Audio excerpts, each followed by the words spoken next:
All right, Coach, just talk about the success we had last year, and then what your plans are in building it for this year. Well, we did have some success last year. We won a few big games that we hadn't won we had beat a few teams that we hadn't beat in the past year. So we're going to try and build upon that. Our expectations are that we can continue to go in the right direction. So talk about your new role as head coach, and uh, just speak on that, and what you plan to do as a head coach, and what your philosophy is.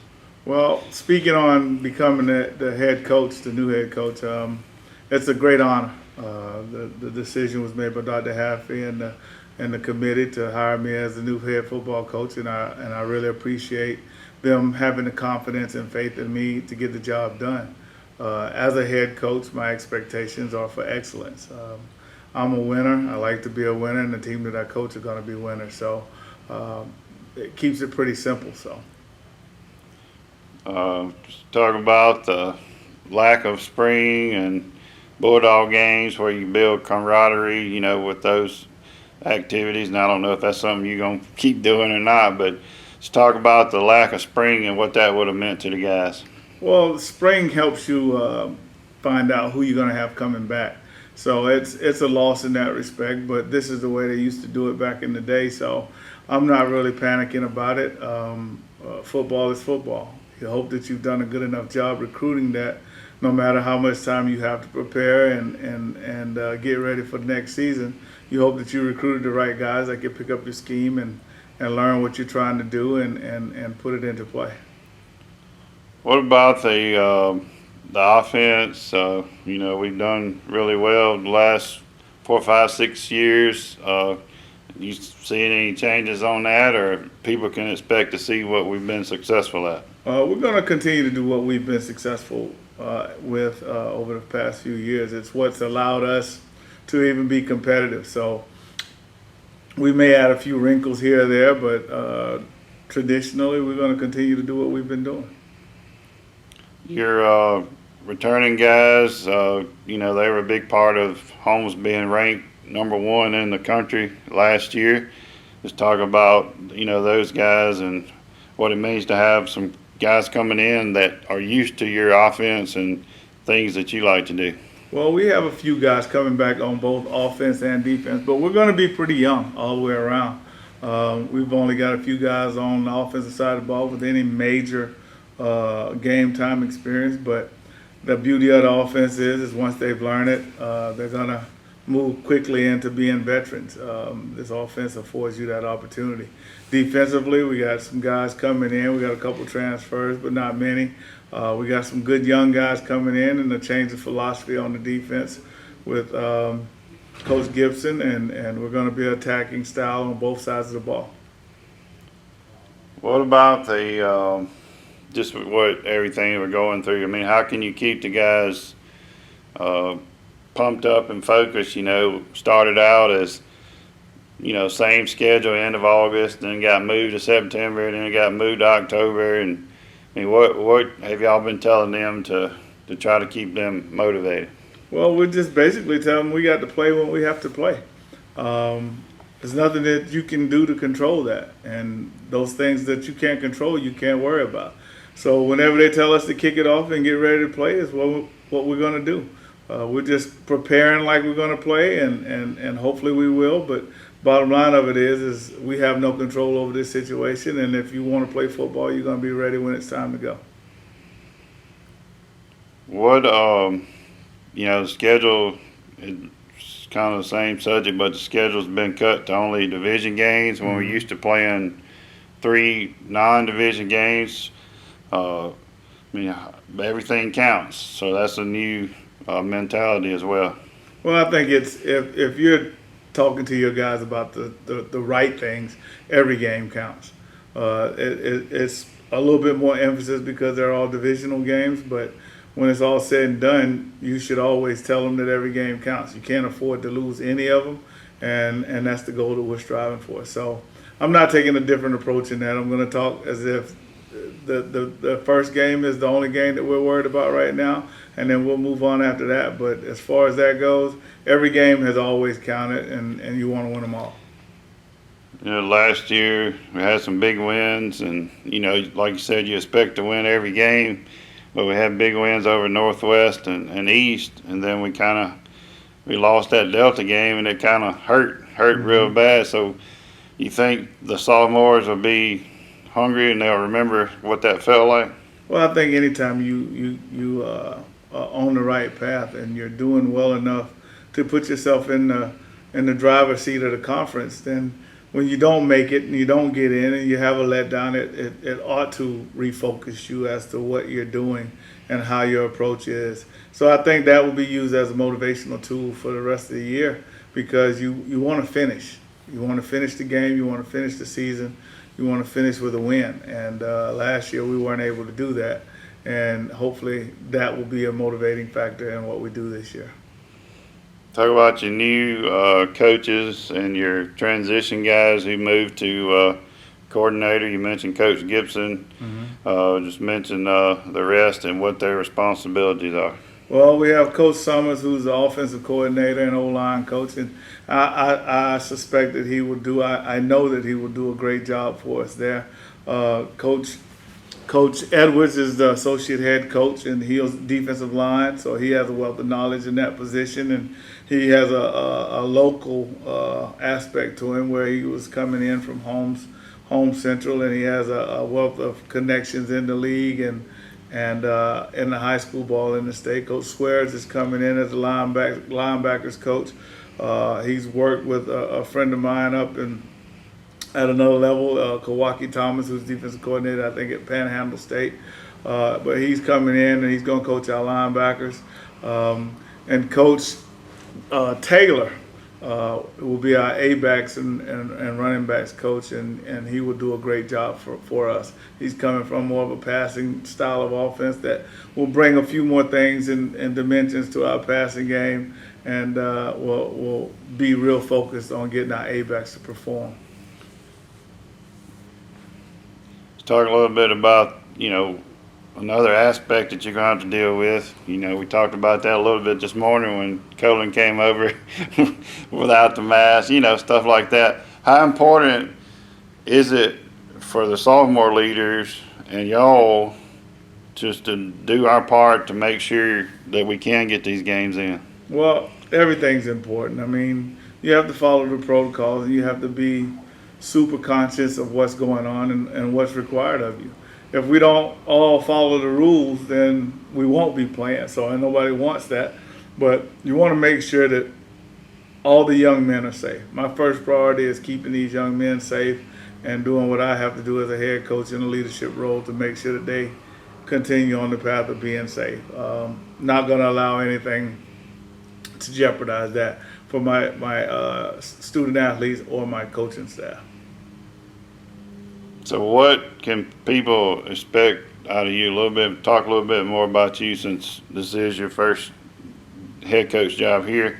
What kind of person are you, or what can they expect out of you? Well, as far as the kind of person I am, I'm hard but I'm fair, and I tell the guys that I demand and I expect excellence on the football field and off the football field.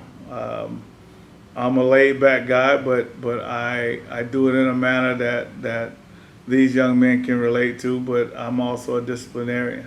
It's not about the flash, it's about the results. And I've always told my guys on offense that it's not the play call, it's the execution of the play. And that's my philosophy as a coach. It's not the defense that's called, it's the execution of the defense. So when it's all said and done, we have to prepare these young men to go into battle the right way, the way that is going to be conducive to them winning and getting the maximum effort, and the way that it has to be in order to be productive and get the win.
opening quarter. Beatty pulls out of the belly of Bryant, pitches it to Kelly. Kelly gets to the outside, 20, at the 15, at the 10, and inside the 5 and down to the 4-yard line. A gain of 21 yards. First and goal, Holmes trying to maybe tie this game up or cut it to 1. First down and goal from the Coahoma 9-yard line.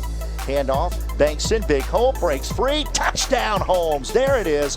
That was one everybody could see. Going in motion, Woodard, play action. Looking to throw, and the pass wide open on a wheel route touchdown is Martavius Dill. And more than a wheel route, just a release from the A-back, wide open. Beatty gonna follow his B-back, break an ankle tackle, and slip into the end zone for the touchdown. Touchdown Holmes.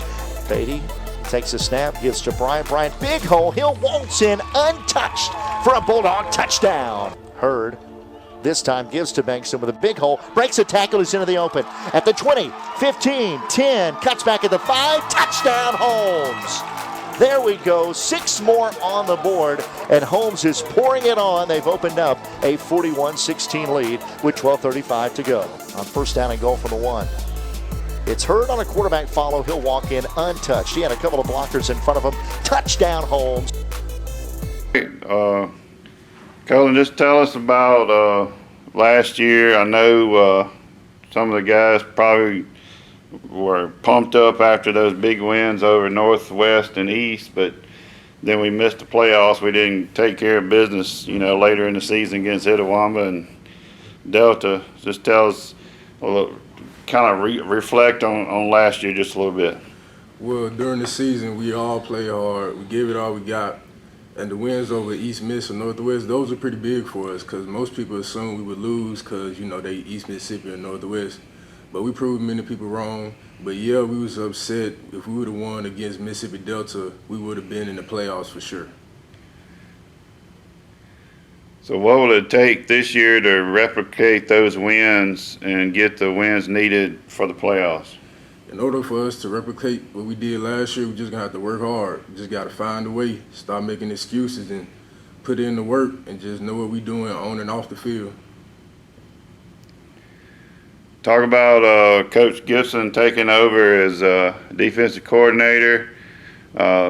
He says he plans to keep things consistent to what they were last year, but what are you expecting out of Coach Gibson and new staff?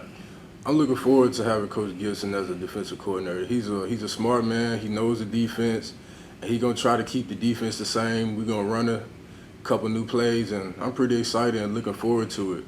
I'm going to be expecting we're going to be a more dominant defense, more attacking, more aggressive, and we're going to shut offenses out and force turnovers. Talk a little bit about that defense a little more. Yano didn't mind stepping y'all up in the hole and bringing pressure off all directions. You feel like that'll be the same deal this year? Yeah, we would kind of keep the same philosophy Coach Yano had, but we'll be a little more sound. We're just going to clean up a few techniques and problems to make the defense run a little bit smoother and not be as confusing as it kind of was. All right, talk about Coach Gross. You got a new head man. What do you expect from him? What could be the same? What could be different? What about Coach Gross? I'm looking forward to have him as a head coach too. Coach Gross, he's a smart offensive man. He ran the offense we run in his college days, and he ran it pretty good. So he knows the offense like the back of his hand. So I'm looking forward to it, and he's gonna run a good team, and just looking forward to it. All right, let's talk about you. When you came in, we talked about how much bigger you got. Yeah. Even though, we didn't have spring, we didn't have Bulldog games. Talk about the fact we didn't have those things. And that was something, the coaches always look forward to, those Bulldog games to build camaraderie and everything.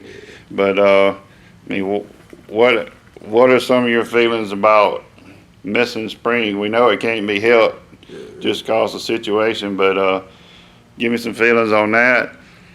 And then I'll ask you about what you've been doing. Talk about the lack of spring and kind of where that hurts you. Yeah, I was pretty upset we didn't finish the Bulldog games and have spring football because I was looking forward to spring ball to show the coaches what I can do because I had to progress through the season because I didn't get that much playing time. So I put in a lot of work during the off season just to showcase during spring. But stuff came up. We didn't have spring ball. We didn't have the Bulldog games. So I just tried to keep my head straight and just try to work out and do what I can do every day just to stay prepared and ready. So last year, what did you come in weighing last year? Last year, I came in weighing around 217, about 215, 217, somewhere around there. And now I weigh about 230. So I put on a good bit of muscle and just worked hard all off season. So give me a rundown of kind of what your summer and spring workouts. So after spring break, I really just did a little workout in the morning, like push-ups, squats, mostly body weight. And then in the afternoon, I lifted weights, but it was hard to lift weights because, gyms was closed at the time. But I had a little home gym set up with dumbbells and tires and stuff. But when the gyms opened up, I started going to the gyms, lifted weight, just high volume, low reps, and high reps, low volume, just kind of mixed it around. I also did agility, ran around, just do everything, just stay in shape and be prepared. So this is your sophomore year. I mean, what was it going to take for the Bulldogs to be successful, and also for you to be successful? For us to be successful, we just got to find a way. We can't make excuses. We got to do what's right on and off the field. We got to be determined and motivate. We got to help each other out. And for me, I just got to know what I'm doing, know the defense, and motivate people to keep going and not give up. All right. I didn't want to talk much about the pandemic, but it is something that it may affect us, during the season, the way things it is. How important is it for you as a sophomore, as a leader, to make sure the guys are social distancing and, wearing the mask when y'all not on the field and, things like that? How important do you feel like that's your job? Yeah, I feel like it's all our job, all the sophomores' job and everybody's job really to make sure we have the mask on and stay 6 feet apart, because as long as we wear our mask and everybody stay healthy, we'll have a season and we'll have a pretty good season. We just need to do what's right as of now until everything starts to die down and this corona starts to go away. All right, and what's it going to take for you to get to the 4-year level? What it's going to take for me, I just got to know what I'm doing, be a little more aggressive, know the offense, watch a lot of film, and just go out there and have fun and ball out.